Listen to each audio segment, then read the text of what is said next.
यदि आप में देशभक्ति का जज्बा है और देश सेवा करना चाहते हैं तो आप इंडियन एयरफोर्स ज्वाइन करके अपने इस सपने को पूरा कर सकते हैं, जिसमें आपको मान सम्मान तो मिलता ही है, साथ में आपको जीवन यापन करने के लिए एक अच्छी सैलरी के अलावा रिटायरमेंट पेंशन, मेडिकल व कैंटीन की सुविधाएं भी मिलती हैं।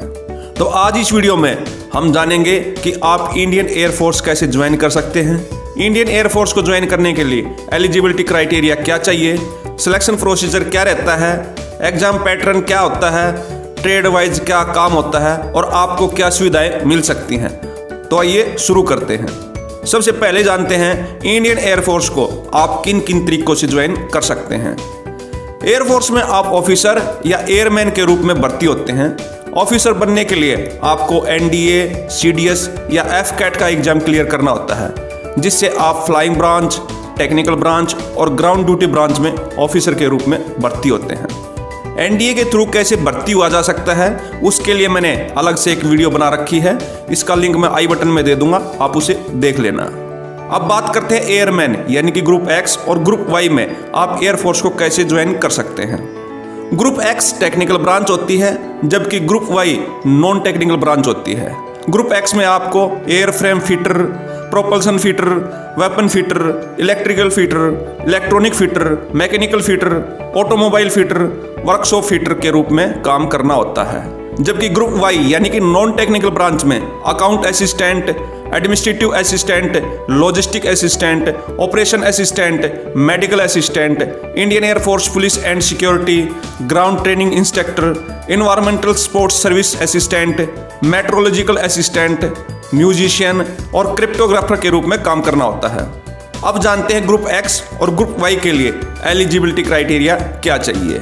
एजुकेशन क्वालिफिकेशन के रूप में ग्रुप X यानी कि टेक्निकल ब्रांच के लिए आपको 12th PCM यानी कि मैथ, फिजिक्स और इंग्लिश सब्जेक्ट के साथ पास करनी होगी, जिसमें आपके ओवरऑल 50% मार्क्स होने चाहिए और इंग्लिश में अलग से 50% मार्क्स होने चाहिए। या फिर आपने 3 साल का डिप्लोमा किया हुआ है किसी पॉलिटेक्निक से 50% मार्क्स के साथ, इसमें भी इंग्लिश में अलग से आपके 50% मार्क्स होने चाहिए।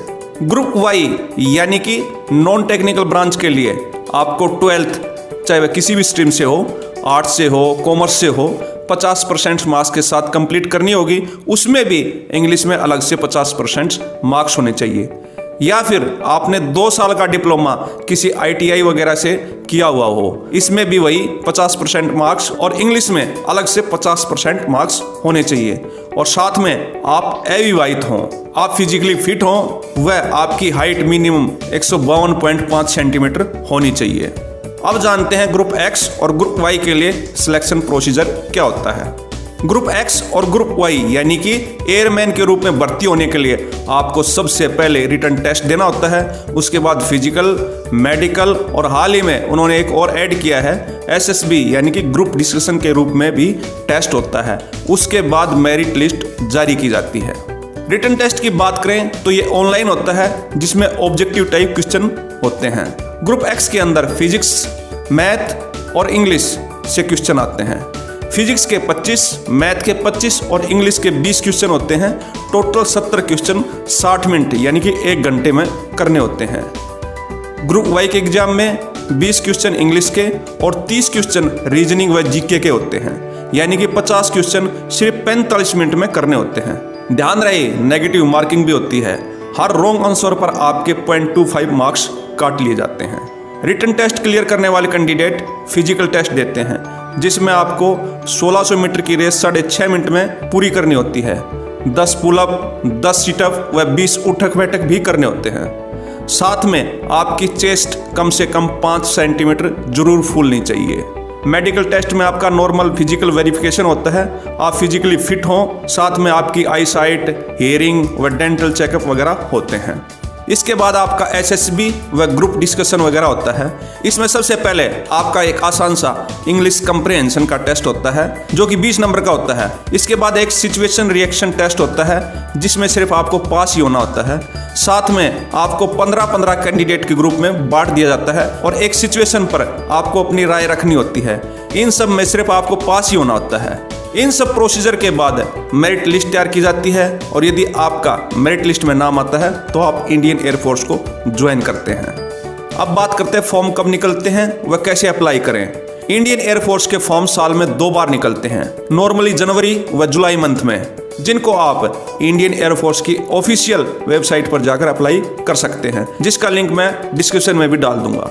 तो यदि आप देश सेवा करना चाहते हैं, मान सम्मान पाना चाहते हैं, एक अच्छी सैलरी व बहुत सी सुविधाएं जैसे रिटायरमेंट पेंशन, मेडिकल, कैंटीन आदि सब लेना चाहते हैं तो आप इंडियन एयरफोर्स को ज्वाइन कर सकते हो।